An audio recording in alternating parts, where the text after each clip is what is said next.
Budget دینے سے پہلے انتخابات کی طرف جانا چاہیے۔ تو اس وقت جو چیزیں چل رہی تھیں وہ یہ تھیں کہ حکومت پہلا بجٹ دے گی، مشکل بجٹ ہوگا، آئی ایم ایف کے ساتھ ڈیل کریں گے، آئی ایم ایف کو راضی کریں گے، اس کے بعد پھر ہم انتخابات کی طرف جانے جوگے نہیں ہوں گے، لہٰذا اگلا بجٹ جو ہے 2023-24 کا وہ ہمیں ہر صورت دینا ہوگا، اور اس بجٹ میں عوام کو ریلیف دیں گے، پھر لوگ خوش ہو جائیں گے، تو مستانواز کو کر کی زبانی خوشی خوشی ہم جو ہے انتخابات کی طرف چلے جائیں گے۔ یہ تھا حکومت کا اصل پلان، جس کے اوپر ابھی بھی حکومت عمل درآمد کرنے کے لیے وہ ہے، مصر ہے۔ ابھی خیر اب کیونکہ حکومت کا جو بڑا قلعہ ہے پنجاب وہ تو چھن چکا ہوا ہے، اب حکومت اس کو واپس لے سکتی ہے نہیں لے سکتی، حکومت کے پاس آپشنز کیا ہیں اس پر اب دیکھا جائے گا حکومت کے پاس کیا کیا آپشنز ہیں۔ لیکن اب جو تھیوری تھی وہ اس وقت وہ انفارمیشن تھی، اندازے تھے، جو بھی تھا، لیکن اب لگ یہ رہا ہے کہ کہیں نہ کہیں کچھ نہ کچھ ایسا ہے کہ عمران خان صاحب جو انتخابات قبل از وقت انتخابات 2023 سے پہلے انتخابات چاہتے ہیں، معاملہ اس کی طرف جا سکتا ہے۔ وجہ یہ ہے کہ جب پنجاب میں عمران خان کی حکومت ہوگی، پرویز الہی صاحب وزیر اعلیٰ ہیں، اور پرویز الہی صاحب اتنے اگریسو ہوئے ہیں کہ وہ اسپیکر تھے تو انہوں نے حلف نہیں ہونے دیا تھا حمزہ شہباز کا، انہوں نے حمزہ شہباز کا الیکشن نہیں ہونے دیا تھا، ہائی کورٹ کے آرڈرز پر انتخابات ہوئے تھے۔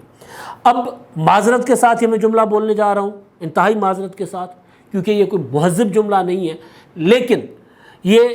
مونس الہی صاحب نے سپریم کورٹ آف پاکستان کے فیصلے کے بعد فوراً جو میڈیا ٹاک کی تھی اس سے ایک جملہ ہے، وہ یہ کہتے ہیں رانا ثناءاللہ صاحب کو مخاطب ہو کے کہ رانا صاحب جو پٹ سکتے ہو پٹ لو، اب میں آ گیا ہوں، جو اکھاڑ سکتے ہو اکھاڑ لو، اب میں آ گیا ہوں۔ یہ کوئی مہذب جملہ نہیں ہے، پارلیمانی جملہ نہیں ہے، یہ میں نے یہ جملہ اسی لیے میں نہیں اس طرح کی زبان اپنے ویلاگس پہ گزارش کیا کرتا، لیکن یہ اس لیے میں کیونکہ ان کے الفاظ کا کوئی اور ترجمہ یا ان کے جو جذبات، ان کا ایگریشن جو ہے وہ ان الفاظ کے بغیر نہیں بتایا جا سکتا تھا۔ یعنی کتنا خطرناک موڈ جو ہے وہ اب وزیر اعلیٰ ہاؤس کا آپ نظر آ رہا ہے۔ ابھی وہ حلف نہیں ہوا تھا تبھی انہوں نے جملہ کہا تھا، تو اب جب پرویز الہی صاحب وزیر اعلیٰ بن جائیں گے تو پھر وہ اگر اپنی پالیٹکس کریں گے تو ایک الگ کہانی ہے، لیکن اگر وہ اسی طرح جس طرح عمران خان صاحب، کیونکہ ان کے پاس عمران خان کا ووٹ بھی ہے، تو اگر وہ لوگوں کو سرو کرنے کے لیے سیاست کریں گے تو پھر معاملات کچھ آپ کو دھیمے نظر آئیں گے نسبتاً، لیکن اگر وہ عمران خان صاحب کی پالیٹکس کریں گے تو پھر آپ سمجھ لیجئے کہ شہباز شریف صاحب پنجاب میں نہیں داخل ہو سکیں گے، تو آ جائیں گے، وزیر اعظم میں ان کو کوئی روک نہیں سکتا، وزیر داخلہ پنجاب میں نہیں داخل ہو سکیں گے، وزیر خارجہ پنجاب آئیں گے، تو مطلب ایک پورا کا پورا کے پی کے پہلے ہی یہی صورتحال ہے، کے پی کے میں وہاں پہ ذرا ڈیفرنٹ صورتحال ہے دوسرے صوبوں کی نسبت، تو یہ پورا کا پورا عمران خان صاحب ایک ماحول کریٹ کریں گے اس حکومت کو مفلوج بنانے کا۔ اور پھر جو عمران خان صاحب کا پچھلا لانگ مارچ ناکام ہوا تھا 25 مئی کا، وہ ناکام ہی تھا نا، عمران خان صاحب نہیں اتنے لوگ اکٹھے کر کے اسلام آباد لے جا سکے تھے۔ تب عمران خان صاحب نے جب پنجاب سے لوگوں کو نکالنے کی کال دی تھی تو اس وقت حکومت نے رکاوٹیں کھڑی کر دی تھی، لوگ مزاحمت نہیں کر سکے تھے، نہیں نکلے تھے، پریکٹیکلی لوگ نہیں نکلے تھے۔ کل رات میں دیکھ رہا تھا لبرٹی چوک پر اچھے خاصے لوگ اکٹھے تھے، اگر اتنے لوگ 25 مئی کو لاہور سے نکل پڑتے تو عمران خان صاحب کی جو پنجاب سے لوگوں کی کال انہوں نے دی تھی، جو امید تھی وہ پوری ہو جاتی۔ جب ایک جلوس نکل پڑتا ہے پھر لوگوں کو لگتا ہے کہ یار لوگ اب نکل پڑے ہوئے ہیں تو لوگ نکل پڑتے ہیں، پھر لوگوں کا ڈر اور خوف ختم ہو جاتا ہے۔ 25 مئی کو ڈر اور خوف تھا، تو اب کیونکہ پنجاب میں پرویز الہی صاحب بیٹھے ہوں گے تو عمران خان صاحب جو ہیں وہ پنجاب سے اگر لانگ مارچ لے کر اس بار اسلام آباد کی طرف جائیں گے یا خود پشاور سے نکلیں اور یہاں سے ان کے لوگ جو ہے وہ لانگ مارچ لے کر ان کا وزیر اعلیٰ جو ہے یہاں سے نکل پڑے اور ادھر کے پی کے سے عمران خان صاحب اور ان کے وزیر اعلیٰ نکل پڑے، تو دو طرف سے اسلام آباد کو کیا جا سکتا ہے، حملہ کیا جا سکتا ہے، سیاسی حملے کی بات کر رہا ہوں، لشکر ہوگا نا، تو دو طرف سے اسلام آباد کو گھیرا جا سکتا ہے۔ تو ایک تو یہ ہوگا کہ عمران خان صاحب انتظامی طور پر وفاقی حکومت کو مفلوج کرنے کی کوشش کریں گے، اور دوسرا عمران خان صاحب سیاسی طور پر وفاقی حکومت کو مفلوج کرنے کی کوشش کریں گے۔ اس لیے جو کچھ ہو رہا ہے اب گمان ہو رہا ہے کہ واقعی کہیں یہ اسکرپٹ کا حصہ تو نہیں ہے، یا پھر یہ سارا کچھ سیاسی اتھل پھتل کا نتیجہ ہے جو کچھ ہوا ہے۔ سپریم کورٹ آف پاکستان کا فیصلہ ہے، سپریم کورٹ پر تو ہم یہ نہیں کہہ سکتے کہ وہ اسکرپٹڈ ساری چیزیں ہو رہی ہیں، لیکن حکومت کہہ رہی ہے کہ جو کچھ ہوا ہے وہ آئین کے خلاف ہے، وہ جو کچھ ہوا ہے وہ صرف پارلیمنٹ کی بالادستی کے اگینسٹ ہے۔ تو اب خیر اب اس کے نتیجے میں عمران خان صاحب کوشش یہ کریں گے کہ حکومت سے انتخابات لیں. اب حکومت جو ہے وفاقی حکومت، اب پنجاب میں کہ عمران خان صاحب کی سرکار بن گئی نا، تبدیلی سرکار آ گئی، اب پنجاب نیا بن گیا ہوا ہے، نیا پنجاب وزیر اعلیٰ وہ، یہ کوئی اتنی بڑی بات نہیں ہوتی ہے. یعنی عمران خان صاحب نے کل اگر پرویز الہی کو ڈاکو کہہ دیا تھا اور آج وزیر اعلیٰ بنا لیا ہے، تو کوئی یہ سیاست میں یہ ساری چیزیں چلتی رہتی ہیں. اگر نواز شریف اور پیپلز پارٹی ایک ساتھ بیٹھ گئے ہوئے ہیں، اگر پرویز الہی پیپلز پارٹی کے ڈپٹی وزیر اعظم بن سکتے تھے تو عمران خان کے بھی وزیر اعلیٰ بن سکتے ہیں. اس میں کوئی وہ چیز نہیں ہے کوئی اتنی. لیکن عمران خان صاحب کی حد تک تو اب عمران خان صاحب کے نئے پنجاب کو لیڈ وہ کریں گے جو پرانے پاکستان میں پنجاب کے سب سے بڑے ڈاکو ہوا کرتے تھے. تو اب حکومت کے پاس آپشنز کیا ہیں؟ کچھ خبریں ہیں کہ جو حکومت گورنر راج لگائے گی، وہ لگا سکتی ہے. اب سوال یہ ہے کہ وفاقی حکومت گورنر راج لگائے گی تو جس سپریم کورٹ آف پاکستان نے حلف کا وقت تک بتا دیا تھا کہ اتنے بجے حلف ہوگا، اگر گورنر حلف نہیں لیں گے تو صدر حلف لے گا پرویز الہی صاحب کا، تو وہ تو 2 منٹ میں اڑا دے گی سپریم کورٹ اس کو، گورنر راج کو. اور اس سپریم کورٹ کے ساتھ اب کنفرنٹریشن میں جانے کا مطلب ظاہر ہے کہیں سے بھی آغاز ہوا ہے، لیکن وفاقی حکومت نے فیصلہ کر لیا ہوا ہے کہ جی نہیں، ہم اب تحمل کا مظاہرہ نہیں کریں گے، ہم اب برداشت کا مظاہرہ نہیں کریں گے. جب ایک فریق مسلسل، ان کو لگ رہا ہے نا ایک فریق کو کہ ایک فریق مسلسل حملہ آور ہے تو ہم برداشت کیے جا رہے ہیں، اب ہم بھی جوابی وار کریں گے، تو اس سے تصادم شروع ہوتا ہے نا، تصادم کا آغاز ہوتا ہے. ورنہ ایک فریق حملہ کیے جائے تو تصادم نہیں ہوتا. جیسے شہباز شریف صاحب چپ ہیں، ان پر مسلسل حملے ہو رہے ہوتے تھے لیکن وہ تصادم کے موڈ میں ہی نہیں ہے. یہاں تک کہ شہباز شریف صاحب کے بھائی جب گرفتاری دینے نواز شریف صاحب جولائی 2018 میں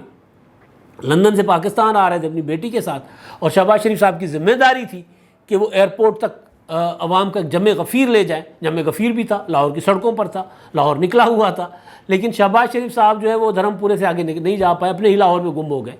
کیونکہ شہباز شریف صاحب تصادم تب نہیں کرنا چاہ رہے تھے. اس وقت دوسرا فریق حملہ آور تھا تو شہباز شریف صاحب تصادم کی طرف، کنفرنٹریشن کی طرف نہیں جا رہے تھے. لیکن اب شہباز شریف صاحب جو ہے کنفرنٹریشن کی طرف ان کا موڈ لگ رہا ہے کہ ان کو کہہ دیا گیا ہے اتحادیوں کی طرف سے کہ اگر کنفرنٹریشن میں جانا ہے تو پھر حکومت چلے گی ورنہ نہیں چلے گی، لہٰذا ایگریسو ہو. تو شہباز شریف صاحب ممکن ہے گورنر راج کی طرف بھی جائیں، بے شک پھر گورنر راج جو ہے وہ عدالت اڑا دے. دوسرا یہ ہے کہ پنجاب کے جو 10 ووٹ ہیں پی ٹی آئی کے، مسلم لیگ قائد اعظم کے، وہ 10 ووٹ ان کے ایم پی ایز کو ڈی سیٹ کروانے کے لیے چودھری شجاعت حسین کے ذریعے پھر الیکشن کمیشن میں جایا جائے، لیکن سپریم کورٹ کا فیصلہ آڑے آ سکتا ہے. ایک یہ ہے. اور اس کے علاوہ جو عدالت کے معاملہ، عدالت کا جو معاملہ تھا کہ عدالت کا معاملہ وہ کل میں آپ کو بتا چکا ہوں اپنے آخری ولاگ میں رات گئے کہ عدالت میں جو پارلیمنٹ میں عدالتی فیصلوں کو لے جا کر ان کو انڈو کروا دے قانون سازی کے ذریعے. اور اس میں آئین میں گنجائش ہے، پارلیمنٹ اگر ایک قانون نیا بنا دے اور اس نئے قانون کو اپنا ماضی سے اس کا اطلاق کر دے تو فیصلہ غیر مؤثر ہو سکتا ہے. ایسا مطلب دنیا میں ہوتا رہا ہے، پاکستان میں نہیں ہو رہا، لیکن پاکستان میں ظاہر ہے پھر ہوگا جب حکومت تصادم کی طرف جانے کا فیصلہ کر چکی ہے تو ہوگا. اچھا، تو اب جو چیز تھی جس پر میں آ رہا ہوں وہ ادھر چلا گیا حکومت کی طرف، لیکن ابھی ایک اور چیز تھی کہ کیا سارا کچھ اسکرپٹڈ ہے. سینئر جرنلسٹ ہیں نصرت جاوید صاحب، انہوں نے ہمیشہ اس بات پہ زور دیا کہ جی عمران خان صاحب کو 2/3 میجارٹی دلوانے کے لیے سارا کچھ کیا جا رہا ہے. یعنی اسٹیبلشمنٹ آج بھی عمران خان کے ساتھ ہے. پھر اب کل بلاول بھٹو زرداری صاحب نے بھی کہا کہ یار مطلب تحریک عدم اعتماد کے دوران تو غیر جانبدار تھی. آج کا انہوں نے نہیں کہا کہ جی آج غیر جانبدار ہے، بلاول نے نہیں کہا. میجورٹی 2/3 دلوانے کے پیچھے ریزن کیا ہے؟ کچھ بریفنگز ہوئی تھی ماضی میں، اس بریفنگز میں چاہے وہ راحل شریف صاحب کا زمانہ تھا یا ابھی موجودہ آرمی چیف صاحب کا، صحافیوں کے ساتھ گپ شپ ہوئی تھی. اس میں ان خیالات کا اظہار کیا گیا تھا کہ 18ویں ترمیم جو ہے وہ جس میں سارا حصہ جو ہے صوبے لے جاتے ہیں، صوبے اتنے بااختیار ہیں اور پھر وفاق جو ہے اس سے کمزور ہو جاتا ہے، یہ ہوتا ہے وہ ہوتا ہے، تو 18ویں ترمیم کو ختم کرنا ہے. تو اس کے لیے، اور دوسرا صدارتی نظام کا بھی سوچا جا رہا تھا، تو اس کے لیے کوئی صحافیوں سے بھی رائے لی جاتی تھی، قانونی ماہرین سے بھی، بلکہ صدارتی نظام کے لیے تو ایک بحث بھی چھڑوائی گئی. ایک ریٹائرڈ جنرل طارق صاحب تھے، انہوں نے اپنا آرٹیکل لکھا تھا، پورا ایک بحث شروع ہوئی تھی. لیکن بہرحال تو اب 2/3 میجورٹی دلوانے کے پیچھے مقصد یہ ہوگا کہ پرانی سیاسی جماعتیں، جو کہا جا رہا تھا، جو سازشی تھیوری یا ایک جو سمجھا جا رہا تھا کہ ان کو، پرانی جماعتوں کو ختم کر لو صدارتی نظام طرز کا کوئی نظام لے کر آؤ، 18ویں ترمیم ختم کر لو۔ بلاول بھٹو اکثر کہا کرتے ہیں کہ 1 یونٹ کا نفاذ کرنے کی کوشش کی جا رہی ہے، تو پاکستان کو مضبوط مرکز، تمام اختیارات مرکز کے پاس ہو، تعلیم مرکز کے پاس، صحت مرکز کے پاس، ٹرانسپورٹ مرکز کے پاس، امن و امان مرکز کے پاس، 18ویں ترمیم سے پہلے جو صوبوں کے پاس اختیارات تھے اس سے بھی کم اختیارات صوبوں کے پاس ہو، سارا کچھ مرکز کے پاس ہو۔ میں کل سن رہا تھا حامد میر صاحب نے یہ جو کہانی بتائی تھی کہ کسی چیز اپنا جیو پر بھی بیٹھے ہوئے تھے، وہ یہ بتا رہے تھے کہ نواز شریف صاحب کو آصف زرداری صاحب نے کیسے قائل کیا تھا تحریک عدم اعتماد پر۔ ایک تو یہ تھا نا کہ عمران خان جنرل فیض حمید صاحب کو لائیں گے، ایک تو یہ بات تھی، لیکن اس سے ہٹ کے حامد میر صاحب کی خبر آصف زرداری صاحب کے متعلق یہ ہے کہ آصف زرداری صاحب نے ان کو بتایا کہ پھر وہ ان کا کوئی ان کے درمیان کوئی اور سورس نہیں، کوئی دیوار نہیں ہے۔ حامد میر صاحب یہ بتا رہے تھے کہ آصف زرداری صاحب کے پاس بوائز کچھ لوگ گئے کہ جی آپ عمران خان صاحب کا ساتھ دیں اور ہم آپ کے ازلی دشمن نواز شریف صاحب کا تیا پنچا کر لیتے، واٹ لگائیں گے۔ حامد میر صاحب کا الفاظ تھے کہ واٹ لگائیں گے ان کو کہا گیا، اور آپ اور عمران خان صاحب مل کے کھیلو۔ تو آصف زرداری صاحب نے معاملے کو سنجیدہ نہیں لیا تھا، مذاکرات کو اس طرح سنجیدگی کے ساتھ نہیں کر رہے تھے بات چیت، لیکن ایک موقع پر آصف زرداری صاحب کو بات سمجھ آ گئی یا ان کو کنوے کی گئی، کہی گئی کہ پھر صدارتی نظام ٹائپ چیز ہوگی، 18ویں ترمیم، NFC وغیرہ سارا ختم کیا جائے گا، اور یہ تو پھر آصف زرداری نے سمجھا کہ اگر اس معاملے میں نواز شریف اور میں ساتھ نہیں ملتے تو پھر یہ دوبارہ ہمیں 1 یونٹ کی طرف لے کر جائیں گے۔ تو آصف زرداری نے نواز شریف صاحب کو جا کر ساری اسکیم سمجھا دی، بتا دی کہ بھائی یہ ہونے جا رہا ہے، اب بھی اگر آپ تحریک عدم اعتماد اور سیاسی مفادات اور اس کی طرف جاؤ گے کہ عمران خان صاحب کا ملبہ کیوں نہ اٹھائیں، کیوں نہ یہ کریں، تو پھر کیوں یہ کریں، اور تو پھر ہمیں دوبارہ پاکستان میں جمہوریت کی بحالی کے لیے بہت لمبی جدوجہد کرنی پڑے گی، لہٰذا بہتر یہی ہے، یہ وقت ہے کہ آئیں۔ تو پھر اس کے بعد نواز شریف صاحب تحریک عدم اعتماد پر ہوئے تھے آمادہ، تو لہٰذا بہت چیزیں اس طرح کی چل رہی تھیں۔ اب کل جو ڈیولپمنٹ ہوئی ہے وہ ہوئی ہے سپریم کورٹ آف پاکستان کے فیصلے کے نتیجے میں، لیکن اس کے جو اثرات ہیں وہ بڑے دورس ہوں گے۔ اگر عمران خان صاحب حکومت کو اس وقت اس کا بازو مروڑ کے حکومت کا ان کو انتخابات کی طرف لے کر جائیں گے، اور اگر اسی طرح فیصلے اور اسی طرح جو کچھ پیچھے اگر اسکرپٹڈ ہے سارا کچھ اسی طرح رہے گا، تو پھر ظاہر ہے پھر عمران خان صاحب کو تو پھر بات ٹھیک ہوگی ان کی ثابت نصرت جاوید صاحب کی اور مصطفیٰ نواز کھوکھر صاحب کی کہ فنش لائن تک تو پھر نہیں جانے دیں گے، پھر مقصد کچھ اور ہوگا۔ تو ابھی خیر بہت کچھ ہے، ابھی حکومت کے پاس بھی آپشنز ہوں گے، حکومت کیا آپشنز استعمال کرتی ہے۔ تو شہباز شریف صاحب جن پر مولانا فضل الرحمان صاحب سخت ناراض تھے کہ جی ہم کہتے ہیں کہ اگریسو ہو جاؤ، آپ ٹھنڈے ٹھار بیٹھے رہتے ہو، تو کل اس فیصلے کے بعد بیٹے کی وزارت اعلیٰ بھی تو گئی ہے نا، تو شہباز شریف صاحب ذرا ایگریسو ہوئے ہیں۔ اس سے پہلے جو فرحت اللہ بابر صاحب نے ایک ٹویٹ کیا تھا کل، اس کو بلاول بھٹو زرداری نے ری ٹویٹ کیا تھا، مریم نواز نے ٹویٹ کیا تھا کہ جوڈیشل کو ہوا ہے۔ نواز شریف صاحب نے کہا تھا کہ اپنا نیا پاکستان کو تماشا بنایا ہوا ہے، 3 جج صاحبان کو سلام، اور فرحت اللہ بابر صاحب نے جوڈیشری کو اپنے آئینی دائرہ کار تک محدود کرنے کا جو قانون سازی بتائی تھی کہ اس کی طرف پارلیمنٹ کو جانا چاہیے، اس کو بلاول نے ری ٹویٹ کیا تھا، یعنی بلاول نے اس سے اتفاق کیا تھا۔ اب شہباز شریف صاحب جن سے یہ توقع نہیں کی جا رہی تھی وہ بھی سامنے آ گئے، انہوں نے کہا کہ آئین نے ریاستی اختیار پارلیمنٹ، انتظامیہ اور عدلیہ کو تقویض کیے ہیں، آئین نے سب اداروں کو متعین حدود میں کام کرنے کا پابند کیا ہے، کوئی ادارہ کسی دوسرے کے اختیار میں مداخلت نہیں کر سکتا، آئین اور پارلیمنٹ کی بالادستی پر کوئی سمجھوتا نہیں کریں گے۔ یہ شہباز شریف کہہ رہے ہیں، شہباز شریف کا لب و لہجہ نہیں ہے، شہباز شریف